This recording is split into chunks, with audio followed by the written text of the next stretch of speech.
Oi, gente, tudo bem? Hoje meu trabalho é sobre a China, que eu vou falar sobre os novos polos de poder político e econômicos asiáticos no século XXI. O território chinês encontra-se em sua totalidade na chamada Ásia Oriental, entre 50 graus norte e 20 graus norte, com pares no hemisfério setentrional e no oriental, situada na zona de iluminação intertropical e temperada ao norte. A China é atravessada pelo Trópico de Câncer ao sul de seu território. Os limites naturais dessa região são, ao norte, o Planalto da Mongólia, a oeste, o deserto de Taklamakan. A sudoeste e ao sul, a cordilheira do Himalaia. A sudeste, a península do Indochina e a leste, o Oceano Pacífico, Mar da China Oriental. O território da República Popular da China, com 9.536.499 km², ocupa o terceiro lugar entre os maiores países do mundo. A China apresenta a população absoluta de 1.370.000.000 de habitantes, segundo 2016. Sua população relativa é de 143 habitantes por quilômetro quadrado, ou seja, um dos países mais povoados do mundo. Existem, porém, áreas no interior deste país com baixa ocupação, como as montanhas do Tibete e os desertos de Xinjiang e Mongólia interior. Sua população é etnicamente homogênea. 91% são descendentes do grupo Han, e o restante compreende mais de 50 etnias minoritárias, destacando-se tibetanos, manchus, mongóis e coreanos. Meus coreaninhos. Buscando diminuir os problemas associados à formação das disparidades demográficas, o governo comunista vem subsidiando há muito tempo as migrações para as áreas despovoadas do Xinjiang e Mongólia interior, onde se praticam a mineração e agricultura irrigada. Na população chinesa, predomina a faixa etária adulta. 48% apresentam idades entre 25 e 54 anos.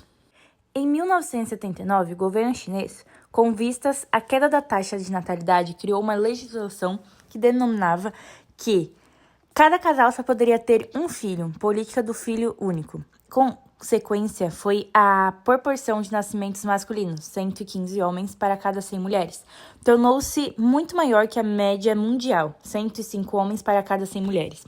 Em 1994, a China foi alvo de protestos mundiais quando adotou uma política de caráter eugenia purificação racial. Na ocasião, entrou em vigor a Lei dos Cuidados Médicos à Maternidade e à Infância, pela qual pessoas com doenças contagiosas e mentais não são estimuladas a adiar o matrimônio. Além disso, proibiu-se o exame para verificação do sexo dos fetos e mães grávidas de crianças com doenças hereditárias são aconselhadas a abortar.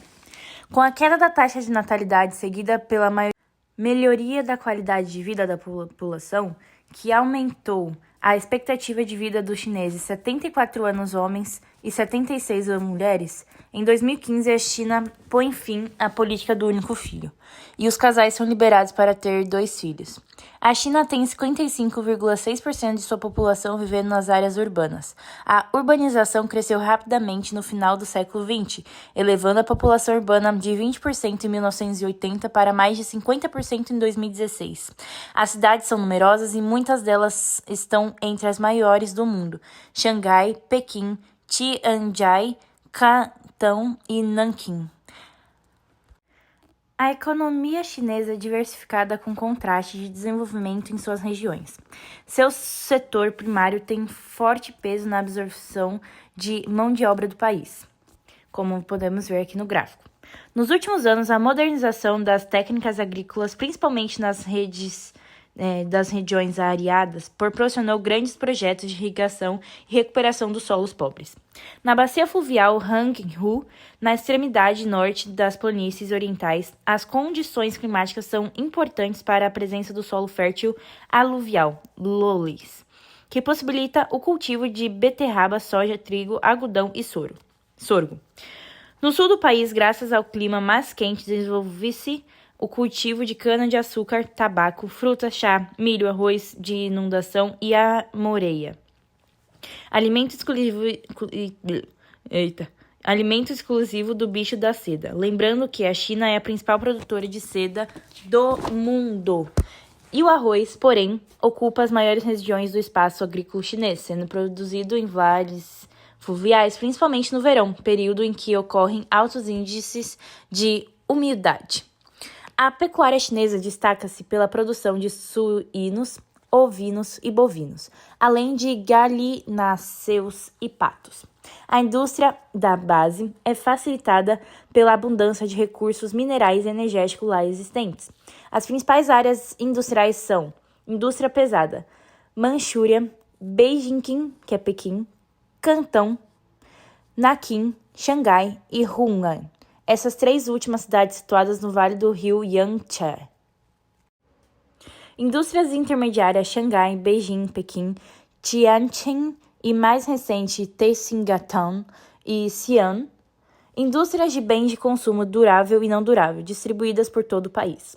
A China apresenta alto potencial hidroenergético, principalmente ao longo dos cursos do rio Huanghe, ocupado o 5º lugar na produção de eletricidade do planeta. Contudo, mesmo com esse grande potencial hidroenergético, parte dele ainda permanece inexplorada.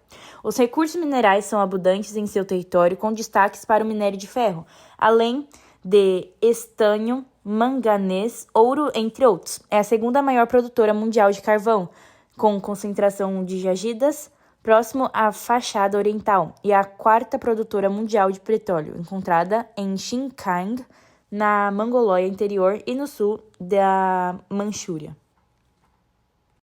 A China vem surpreendendo o mundo há várias décadas. São frequentes e profundas mudanças em suas políticas interna e externa, às vezes incompreensíveis para ocidentais. Do século XIX ao início do século XX, o neocolonialismo e o imperialismo submeteram a China aos interesses do capitalismo mundial, transformando esse país em fornecedor de matérias-primas e consumidor de produtos industrializados. Rússia, Inglaterra, França, Japão, Estados Unidos e Portugal mantinham, desde o século XIX, bases comerciais e feitorais no seu território chinês. Em 1949, um grande movimento guerrilheiro de base camponesa liderado por Mao Tse-tung, que atuava no país desde 1925, realizou uma revolução e instalou um regime comunista no país. Isso causou surpresa, pois, de acordo com as teorias comunistas, os operários é quem deviam liderar tal revolução, e não os camponeses. A Revolução Chinesa de 1949 foi realizada essencialmente por exércitos constituídos por camponeses que conquistaram primeiro o campo e em seguida as grandes cidades, ao contrário do que se dera na Revolução Russa, em 1917. Apesar de ter adotado em princípio um modelo soviético do comunismo, a partir de 1955, os governantes chineses perceberam que precisavam ter seu próprio modelo. Com o fracasso de grande salto para frente de 1958 e 1960, o governo de Mao Tse-tung passou a liderar a partir de 1966 a Revolução Cultural, que perseguiu os opositores do regime. Com a morte de Mao, de 1976, chegou ao poder após sangrentas disputas internas. Deng Xiaoping, considerado o grande responsável pela modernização da China. A partir de 1978, liderado por Deng Xiaoping, ocorreram os seguintes fatos: reforma econômica no campo e na cidade, abertura da economia exterior, tentativa de conciliação da abertura econômica com a ditadura do Partido Único, união da economia de mercado com a economia planificada sob controle do Estado, economia socialista do mercado, extinção das comunas populares, as terras ainda pertencem ao Estado, mas cada família decide o que cultivar, aumento da produção agrícola, reformas da agricultura, iniciativa privada e trabalho assalariado no campo, camponeses ricos, abertura do setor industrial, estatais se adequaram, qualidade alta e preços mais baixos para atender ao mercado, surgimento de pequenas empresas e empresas mistas, joint ventures, para atrair investimentos estrangeiros, abertura de zonas econômicas especiais, ZEES, em províncias litorâneas,